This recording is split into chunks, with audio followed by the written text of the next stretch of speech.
Hello બાળકો, આજના આ વિડીયોમાં આપણે પાણી મેળવવાના સ્ત્રોત એટલે કે પાણી જ્યાંથી મળે તેવા સ્ત્રોતની વાત કરીશું. તો તેમાં સૌથી પહેલા આવે છે વરસાદ. વરસાદ એ પાણી મેળવવાનો સૌથી મોટો કુદરતી સ્ત્રોત છે.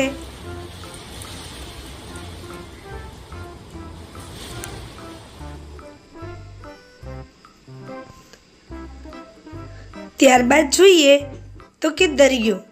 દરિયો પણ પાણી મેળવવાનો એક સ્ત્રોત છે. દરિયાનું પાણી ખારું હોય છે, પણ તેને આપણે કુદરતી સ્ત્રોત તરીકે ગણશું.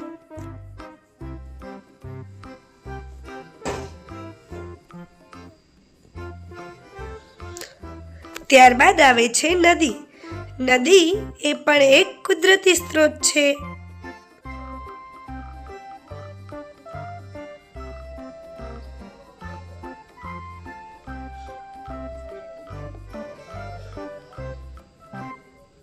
ત્યારબાદ આવે છે તળાવ. તળાવ એ માણસોએ બનાવેલું હોય છે, આથી એ પાણી મેળવવાનો કૃત્રિમ સ્ત્રોત છે. તળાવ એ બાંધેલું હોય છે.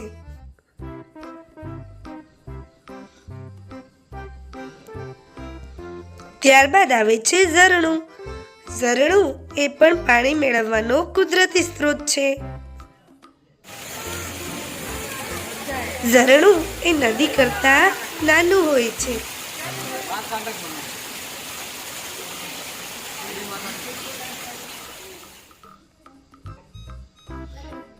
ત્યારબાદ આવે છે કૂવો.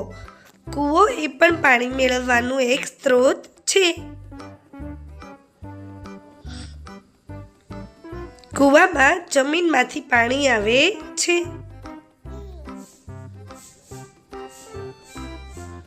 ત્યારબાદ આવે છે ટંકી. ટંકીને આપણે હેન્ડપંપ પણ કહીએ છીએ.